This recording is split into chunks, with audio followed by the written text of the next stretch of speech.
दोस्तों, दिल्ली के द्वारिका के अंदर एक बहुत बड़ा हॉस्पिटल बन रहा था। यही कोई शाम के 6-7 बजे का समय होगा।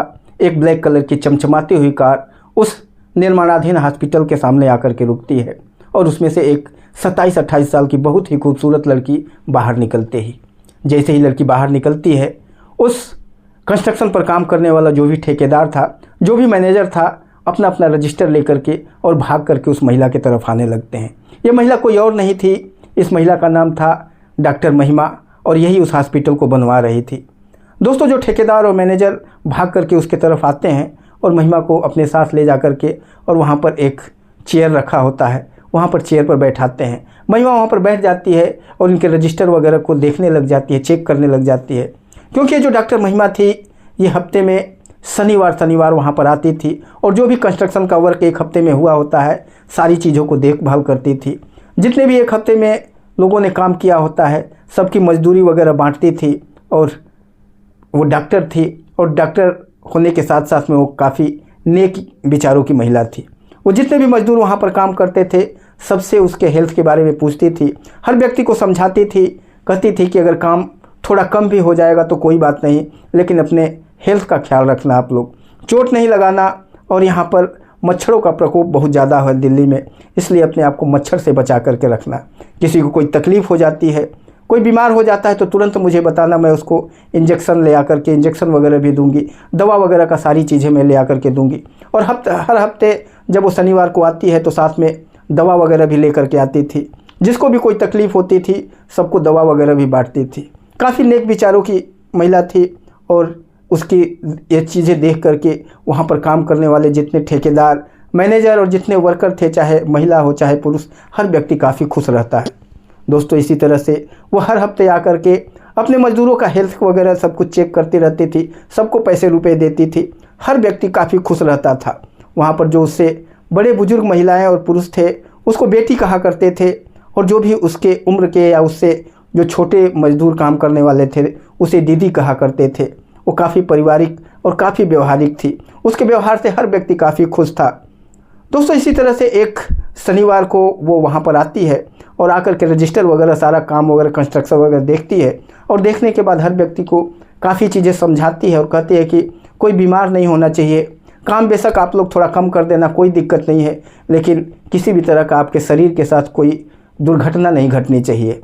कोई अगर मलेरिया वगैरह किसी को हो जाता है, मच्छर वगैरह काट देते हैं तो तुरंत मुझे बताएं आप लोग, मैं आप लोगों का दवा वगैरह सब कुछ करूंगी, लेकिन किसी भी तरह का कोई दिक्कत नहीं होना चाहिए। सबको पैसे वगैरह बांटती है। तभी एक महिला जो होती है वो उसे बताती है कि एक मजदूर आया हुआ है, 3-4 दिन हो गए उसको आए हुए, काफ़ी मेहनती है। वो बुजुर्ग महिला उसे सारी चीज़ें उसके बारे में बताती है और कहती है कि एक सुनील नाम का लड़का है जो यहाँ पर आया हुआ है, मजदूरी कर रहा है, बहुत मेहनत से काम करता है, उसका मजदूरी आप दे दीजिए। और क्योंकि वो काफ़ी 2 दिनों से बीमार पड़ा हुआ है, वो पैसा लेने के लिए भी नहीं आ पाया है। जब ये बातें डॉक्टर महिमा सुनती है तो कहती है कि वो बीमार पड़ा हुआ है, क्या हुआ है उसको। तब वो बुजुर्ग महिला उसे बताती है कि बेटी, वो 2 दिनों से उसका शरीर काफ़ी तप रहा है, बुखार हो रहा है, लग रहा है उसे मलेरिया वगैरह हो गया है। डॉक्टर महिमा तुरंत खड़ा हो जाती है और कहती है, कहाँ पर है वो, मुझे ले चलिए, मुझे दिखाइए उसको, मैं उसको दवा वगैरह देती हूँ और पैसा वगैरह भी सब कुछ उसको दे देती हूँ। दोस्तों, जो बुजुर्ग महिला और वहाँ पर जो ठेकेदार काम कर रहा था, जो मैनेजर वगैरह थे, सब लोग डॉक्टर महिमा को ले करके और उसकी झोपड़ी की तरफ जाते हैं, जिस झोपड़ी में सुनील सो रहा था। जैसे ही उस झोपड़ी में घुसती है और घुसने के बाद जब नज़दीक जाती है और उस सुनील के चेहरे को डॉक्टर महिमा देखती है तो उसके पैरों तले ज़मीन खिसक जाती है। उस सुनील को देख करके वो पहचान जाती है और कहती है, सुनील तुम यहाँ कैसे। और ये सारा बातें कहने के बाद उस डॉक्टर महिमा के आंखों में आंसू बहने लग जाता है। सुनील की हालत को देख करके उसके पैरों तले ज़मीन खिसक जाती है, उसकी आंखों से बरबस आंसू बहने लग जाते हैं, वो फूट फूट करके रोने लगती है और सुनील के भी आंखों से आंसू बहने लग जाता है। दोस्तों, आखिर ये सुनील कौन था और डॉक्टर महिमा ने इसको देखने के बाद उसकी ये हालत कैसे हो गई, क्यों डॉक्टर महिमा की आंखों से उसे देखने के बाद इस तरह से आंसू आने लगा था, क्यों डॉक्टर महिमा वहाँ पर सुनील को देख करके फूट फूट करके रोने लगी थी, आखिर क्या कारण था। दोस्तों, बहुत ही विचित्र कहानी है, बहुत ही एक इमोशनल कहानी है। इस कहानी में लास्ट तक बने रहिएगा। दोस्तों, कहानी जैसे जैसे आगे बढ़ेगी आपके दिल को छूती हुई जाएगी। इसलिए मेरा आप सबसे रिक्वेस्ट है कि इस कहानी को में लास्ट तक बने रहिएगा। अगर आपने अभी तक मेरे चैनल को सब्सक्राइब नहीं किया होगा तो आप सबसे विनती है कि मेरे चैनल को सब्सक्राइब कर लीजिएगा और इस वीडियो को लोगों तक शेयर करना बिल्कुल मत भूलिएगा। दोस्तों चलिए जानते हैं इस पूरी कहानी को इस वीडियो के माध्यम से। दोस्तों उत्तर प्रदेश का एक ज़िला पड़ता है आजमगढ़। आजमगढ़ में 2 परिवार रहता है। एक परिवार में एक बेटी थी और दूसरे परिवार में बेटा था। इन दोनों परिवार में काफ़ी घनिष्ठता थी। दोनों एक दूसरे परिवार से बिल्कुल इस तरह से जुड़े हुए थे कि किसी भी दुख तकलीफ़ में दोनों परिवार एक दूसरे का हमेशा साथ देते थे। दोनों एक्चुअल में रहने वाले तो दूसरे गांव के थे, लेकिन आजमगढ़ सिटी में ही अपना इन लोगों ने मकान बनवा लिया था। दोनों का मकान अगल बगल ही था। दोनों के घर में एक ही उम्र के बच्चे थे। एक के घर में लड़की थी और एक के घर में लड़का था। लड़की जिसका नाम महिमा था और लड़का जिसका नाम सुनील था। और दोनों एक ही स्कूल में एक ही क्लास में पढ़ते थे। बचपन से ही दोनों एक साथ ही रहते थे, एक साथ ही खेलते थे, एक साथ ही कूदते थे और हर काम में एक दूसरे का साथ देते थे। परिवार में भी काफ़ी घनिष्ठता थी। दोनों परिवार का एक दूसरे के हर काम में एक दूसरे का साथ देते थे। हर दुख सुख में एक दूसरे की मदद करते थे। हमेशा एक दूसरे के घर आना जाना था। हर काम में एक दूसरे की सहभागिता होती थी। दोनों परिवार में काफ़ी प्यार था और इसी तरह से इन दोनों बच्चों में भी बहुत प्यार था। दोनों एक ही क्लास में पढ़ते थे, लेकिन यहाँ पर अंतर सिर्फ इतना था कि जो महिमा थी वो हमेशा अपने क्लास में अव्वल आती थी। पढ़ने लिखने में बहुत ही तेज़ थी, हमेशा अपने क्लास में नंबर 1 आती थी। लेकिन जो लड़का सुनील था वो अपने क्लास में पीछे से नंबर 1 आता था, यानी सबसे लास्ट में आता था। पढ़ने लिखने में उसका बिल्कुल ही मन नहीं लगता था। खेल कूद मौज मस्ती इन्हीं सब चीज़ों में उसका दिलो दिमाग लगता था। ऐसे ही धीरे धीरे समय बीतने लग जाता है और समय जब बीतता है 10वीं क्लास दोनों पास कर लेते हैं। 10वीं क्लास में जो महिमा थी वो पूरे ज़िले को टॉप करती है और जो सुनील था वो बड़ी ही मुश्किल से खींच खाच करके 3rd डिवीज़न पास होता है। दोस्तों घर वाले फिर भी खुश थे कि चलो सुनील तो पढ़ता लिखता नहीं है, लेकिन चलो कम से कम क्लास तो पास कर लिया है। उसके माता पिता सुनील के हमेशा उसे समझाते रहते हैं। उसे कहते हैं कि देखो एक लड़की महिमा है जो कि पूरे ज़िले को टॉप किया है इसने, और तुम किसी भी तरह से खींच खाच करके फेल होते होते 3rd डिवीज़न पास हुए हो। पढ़ाई लिखाई में क्यों नहीं अपना मन लगाते। उसके माता पिता उसे हमेशा समझाते रहते हैं, लेकिन सुनील का पढ़ाई लिखाई में बिल्कुल इच्छा नहीं था। सुनील के माता पिता भी महिमा को हमेशा प्रोत्साहित करते रहते हैं और उसे हमेशा जा कर के कहते हैं बेटी तुम खूब पढ़ो। मेरा बेटा तो पढ़ने लिखने में नकारा है, लेकिन तुम तेज़ हो तो अपने माता पिता का हमेशा नाम रोशन करो। और महिमा उसी हिसाब से पढ़ती रहती है। दोनों जब 12वीं क्लास में जाते हैं, महिमा फिर से ज़िले को तो टॉप नहीं करती है, लेकिन अपने स्कूल में टॉप करती है। और जो सुनील था वो सुनील इस 12वीं क्लास में फेल हो जाता है। दोस्तों जैसे ही ये समाचार घर पे पता चलता है, घर वालों को पता चलता है कि सुनील फेल हो गया है और महिमा ने पूरे स्कूल में टॉप किया है, तो जो सुनील के पिताजी थे वो सुनील जैसे ही घर आता है उसे मारने पीटने लग जाते हैं और मार पीट करके और सुनील को अपने घर से बाहर निकाल देते हैं। उसे भगा देते हैं और कहते हैं कि तुम दोबारा मेरे घर में नहीं कदम रखना, क्योंकि तुम्हारा जैसा नकारा और नालायक बच्चे को पैदा करने में मुझे काफ़ी शर्म आ रही है कि कैसे तुम हमारे ख़ानदान में पैदा हुए हो। तुम मेरे घर से निकल जाओ। उसे घर से बाहर निकाल देते हैं और वो भाग जाता है, डर के मारे भाग जाता है। और फिर उसके बाद जो सुनील के माता पिता होते हैं वो सीधे जो महिमा थे उसके घर पहुंच जाते हैं और घर जा कर के और महिमा को काफ़ी कांग्रेचुलेट करते हैं, उसे बधाइयाँ देते हैं, कहते हैं बेटी तुमने बहुत ही अच्छा काम किया है।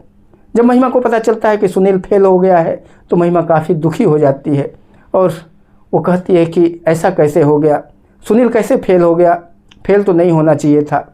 और उसके बाद महिमा सीधे सुनील के घर आती है, उसके माता पिता से मिलती है और कहती है कि सुनील कहाँ है। तो उसके पिताजी कहते हैं बेटी उसको हमने डांट डपट करके मार करके भगा दिया है, वो फेल हो गया था इसलिए मुझे काफ़ी गुस्सा आ गया, मैंने उसे भगा दिया लेकिन वो कहीं निकल गया है और सुबह से शाम हो गया। अभी हम लोगों को काफ़ी तकलीफ़ हो रही है कि वो अभी तक आया नहीं है। महिमा कहती है अंकल फेल हो गया तो आपको ऐसा नहीं करना चाहिए था, इस तरह से मारना नहीं चाहिए था। वो इस साल नहीं तो अगले साल तो पास हो ही जाता। लेकिन शाम जब होता है तो जो सुनील होता है फिर से घूम घाम करके और घर आ जाता है और घर अपनी माँ के पास पहुँच जाता है।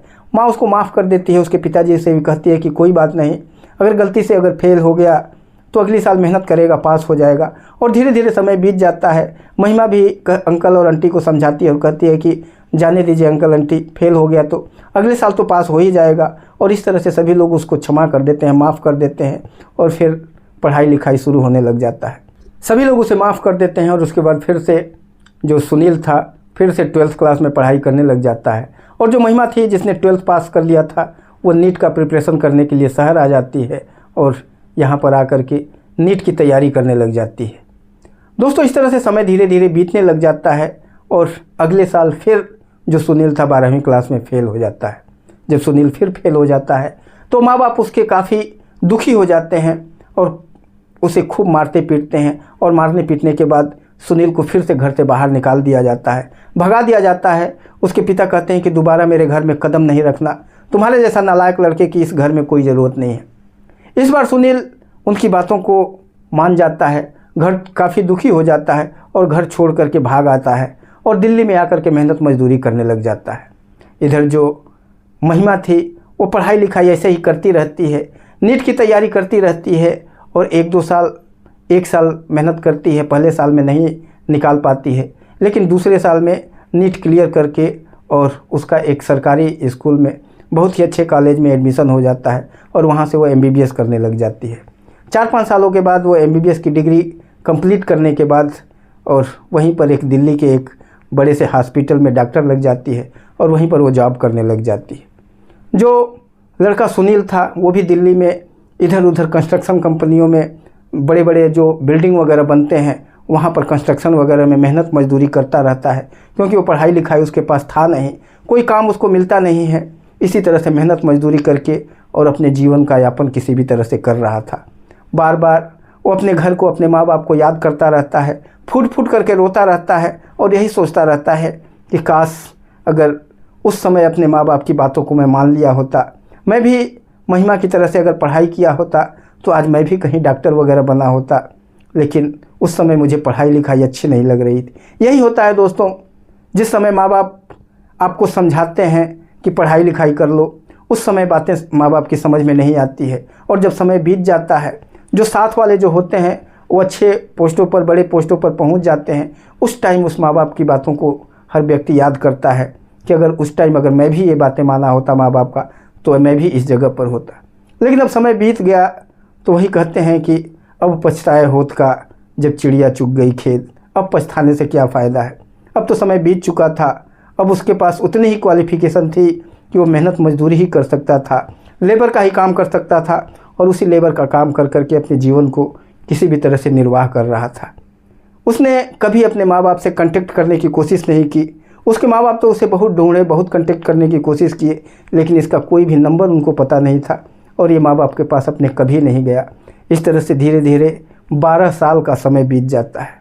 इधर जो महिमा थी वो एक बहुत बड़े रेपुटेड डॉक्टर बन चुकी थी, बहुत सारे पैसे रुपए उसके पास थे और उसके माँ बाप ने भी उसे बहुत सारा पैसा वगैरह दे करके और लोन वगैरह करा के एक वहीं पर दिल्ली के द्वारिका में एक बहुत बड़ी हॉस्पिटल बनवा रही थी। दोस्तों, ये कोरोना काल के समय की बात है और ये हॉस्पिटल में कंस्ट्रक्शन उसका काफ़ी धूमधाम से चल रहा था और इधर जो सुनील था वो इधर उधर जो भी कंस्ट्रक्शन वगैरह का काम होता है, जहाँ भी जो भी दिल्ली के अंदर काम होता है वहाँ जा कर के लेबर का काम करता है। और जब उसको पता चलता है कि यहाँ पर एक बहुत बड़ा हॉस्पिटल बन रहा है तो यहाँ पर आकर के वो लेबर का काम करने लग जाता है। उधर जो महिमा थी, महिमा के जो माता पिता थे, वो अचानक से कोरोना काल में उनको कोरोना पकड़ लेता है और उनकी मौत हो जाती है। महिमा काफ़ी दुखी होती है और सोचने लगती है कि अब क्या होगा। और इधर जो लड़का था सुनील के जो माता पिता थे वो भी काफ़ी दुखी होते हैं, काफ़ी बीमार होते हैं, लेकिन जो महिमा थी उनको अपने साथ लेकर के आती है, उनका ट्रीटमेंट वगैरह कराती है और जो सुनील के माता पिता थे वो धीरे धीरे ठीक हो जाते हैं। लेकिन महिमा के माता पिता ठीक नहीं हो पाते और उन दोनों की मौत हो जाती है। जो महिमा थी सुनील के माता पिता को ही अपना माता पिता समझ करके और अपने पास रख करके और उनका सेवा सत्कार करने लग जाती है। जब समय धीरे धीरे बीतता है, 12 साल बीत जाता है और उस दिन जब महिमा उस हॉस्पिटल में पहुंचती है और वहां पर जब उसको पता चलता है कि एक लड़का यहाँ पर लेबर का काम कर रहा है, वो बीमार है और वहाँ पर जब जाती है तो देखती है कि चारपाई के ऊपर सुनील ही पड़ा हुआ है। वो झोपड़ी में घुस करके जब सुनील को देखती है तो दंग रह जाती है और सोचने लगती है कि आखिर क्या हो गया, सुनील यहाँ पर ऐसे लेबर के तौर पर क्या कर रहा है। उसकी हालत काफ़ी ख़राब थी, वो काफ़ी बुरी कंडीशन से गुजर रहा था, बिल्कुल उसका चेहरा काला पड़ गया था। और वो अगर डॉक्टर महिमा वहाँ पर नहीं पहुँची होती तो शायद उसकी ज़िंदगी भी ख़त्म हो सकती थी। उसको देख करके महिमा की आंखों से आंसू बहने लग जाता है। वो फूट फूट करके रोने लगती है और सुनील को अपने बाहों में भर लेती है। कहती है कि सुनील, तुम इतने कष्ट में, इतनी परेशानी में इधर उधर तुम घूम रहे हो, लेकिन तुमने कभी भी फ़ोन करके और कभी भी हम लोगों से बात करने की कोशिश नहीं किया। सुनील कहता है कि किससे बात करता मैं अपनी ज़िंदगी को इस तरह से ही बर्बाद कर चुका था। मैं अपने माँ बाप के सामने जाने के लायक नहीं था और तुमसे भी बात करने लायक नहीं था। बचपन से ही मैं तुमसे प्यार करता था, तुम्हें चाहता था, तुम्हारे साथ ही रहना चाहता था, लेकिन अब तुम्हारे लायक था ही नहीं मैं। तुम एक डॉक्टर बन चुकी थी और मैं एक लेबर था, इसलिए शायद तुमसे मिलने की हिम्मत नहीं हो पाई मुझे, और मैं इसी तरह से अपने जीवन को किसी भी तरह से काट रहा था। महिमा उसके गले लगा लेती है और कहती है कि तुम्हारा इतने सालों तक कभी भी दिल नहीं किया कि अपने माँ बाप के बारे में भी जान लूँ। ये बातें जैसे ही वो सुनता है वो फूट फूट करके रोने लगता है, उसके आंखों से आंसू बहने लग जाते हैं। तभी वहाँ पर एक बुजुर्ग महिला जो खड़ी होती है वो डॉक्टर महिमा की तरफ देखती है, उसके भी आंखों से आंसू होता है। वो कहती है, बेटी इसके पास 2 फ़ोटो पड़े हुए हैं, एक फ़ोटो तो तुम्हारा ही है जो हमेशा अपने सीने से लगा कर ये रखता है, और एक और फ़ोटो ये हमेशा अपने बक्से के अंदर रखता है, और वो उसके माता पिता, शायद उसके माता पिता ही हैं। जब वो डॉक्टर महिमा उस बक्से को खोलती है और उस फ़ोटो को निकालती है तो देखती है उसमें 2 फ़ोटो पड़े हुए थे। एक उसके माता पिता के थे, जो सुनील के माता पिता थे, उनका फ़ोटो उसने रखा हुआ था, और एक डॉक्टर महिमा का फ़ोटो रखा हुआ था। दोनों फ़ोटो को अपने पास रखा था और अपने सिरहाने के पास रख करके और डेली सोता था, उन्हें निहारता रहता था। और ये सारे जो भी वहाँ लेबर थे, जो भी काम करने वाले थे, हमेशा उसको देखते रहते थे और उससे पूछते रहते थे कि ये फ़ोटो किसका है जो तुम हमेशा इसको देख करके और फूट फूट करके रोते रहते हो। ये सारी चीज़ें जब वो महिला डॉक्टर महिमा को जब बताती है तो महिमा के भी आंखों से आंसू बहने लग जाता है, वो भी फूट फूट करके रोने लगती है और सुनील से कहती है कि अब तुम चुपचाप खड़े हो जाओ और चलो मेरी गाड़ी में बैठो। वहाँ पर काफ़ी भीड़ लग जाती है, जितने भी हॉस्पिटल के जितने भी लोग थे, जितने भी कंस्ट्रक्शन वर्कर वगैरह थे, सब लोग देख करके दंग रह जाते हैं कि आखिर इतनी बड़ी हॉस्पिटल बनवाने वाली डॉक्टर का जो बॉयफ्रेंड है, जो बचपन का जो साथी है, वो एक लेबर है। हर व्यक्ति को जब ये पता चलता है तो सबके पैरों तले ज़मीन खिसक जाती है। वो सुनील को लेकर के अपनी कार में बैठाती है और कार में बैठा करके और ले करके जाने लगती है। तभी सुनील उससे पूछता है कि मेरे मम्मी पापा का क्या हाल चाल है। सुनील को डॉक्टर महिमा कहती है कि वो तो गुजर गए, अब वो इस दुनिया में नहीं है, कोरोना में उन दोनों की मौत हो गई। जब ये बातें सुनील सुनता है तो सुनील की आंखों से फूट फूट करके वो रोने लगता है, उसकी आंखों से अनायास आंसू बहने लग जाते हैं। वो दहाड़े मार मार कर रोता रहता है, लेकिन महिमा उसको संभालती है और कहती है कि अपने आप को संभालो। उसको संभाल करके घर लेकर के जाती है। वहीं पर द्वारिका में एक आलीशान फ्लैट होता है, उसी में उसका एक फ्लैट होता है, 6ठे मंजिल पर उसका फ्लैट होता है। उस 6ठे मंजिल पर सुनील को अपने साथ लेकर के जाती है। जब सुनील को लेकर के अंदर जाती है तो वहाँ पर जो नौकर 2 होते हैं, उन नौकरों से कहती है कि अंकल और आंटी खाना खा लिए। नौकर बताते हैं हाँ उन्होंने खा लिया। वो उससे कहती है कि दवा खाए, तो नौकर बताते हैं हाँ दवा भी खा लिए, अभी इस टाइम दोनों सो रहे हैं। वो जो डॉक्टर महिमा थी अंदर जाती है और अंकल आंटी की तरफ देखती है। अंकल आंटी दोनों बैठ करके चारपाई पर बैठ जाते हैं और सुनील जब अंदर जाता है तो देखता है कि वो जो अंकल आंटी जिसको वो बोल रही थी वो कोई और नहीं था, जो सुनील था उसी के माता पिता थे। वो महिमा की तरफ देखने लगता है और कहता है कि तुम तो कह रही थी कि मेरे मम्मी पापा इस दुनिया में नहीं हैं। तभी जो महिमा होती है कहती है कि तुम्हारे मम्मी पापा तो हैं, मेरे मम्मी पापा कोरोना काल में गुजर गए, वो इस दुनिया में नहीं हैं। तुम्हारे मम्मी पापा की भी हालत वही ख़राब थी, लेकिन उस समय मैं इनको ले करके यहाँ पर आ गई, इनका ट्रीटमेंट वगैरह कराई तो ये ठीक हो गया। ये सारी चीज़ें जब जो सुनील सुनता है तो सुनील और दहाड़े मार करके रोने लगता है। वो भाग करके अपने पापा के पैरों पर गिर जाता है और कहता है कि पापा मुझे माफ़ कर दीजिए, मैंने आपकी एक भी बात नहीं माना, इसके वजह से आज मैं इस तरह से दर दर की ठोकरें खा रहा हूँ और आप भी इस तरह से परेशान हैं। उसकी माँ भी रोने लगती है, उसके पापा भी रोने लगते हैं और दोनों मिलकर के सुनील को फिर से गले लगा लेते हैं और कहते हैं बेटा जाने दो, ज़िंदगी में जो होना होता है, जितनी परेशानियां होती हैं, जितने कष्ट सहने होते हैं, वो कष्ट होता ही है और वो सहना ही पड़ता है। और हमारे जीवन में शायद ये कष्ट लिखे हुए थे जो हमको और तुम्हें सबको सहना पड़ा, लेकिन ये हमें धन्यवाद देना चाहिए इस महिमा का, जिसने हम दोनों को भी बचाया और तुम्हें भी बचा करके यहाँ पर लेकर के आई है। जो भी इस बात को सुनता है महिमा का धन्यवाद करता है और कहता है कि ऐसी लड़की होनी चाहिए। दोस्तों उसके बाद जो उसके मम्मी पापा थे सुनील को से कहते हैं कि बेटे तुम अब अपने आप को थोड़ा सा सुधारो, अपने आप पर काम करो, अपने आप पर मेहनत करो, अपने जीवन को थोड़ा सुधारो। वो महिमा से कहते हैं महिमा तुम सुनील के बारे में क्या सोचती हो।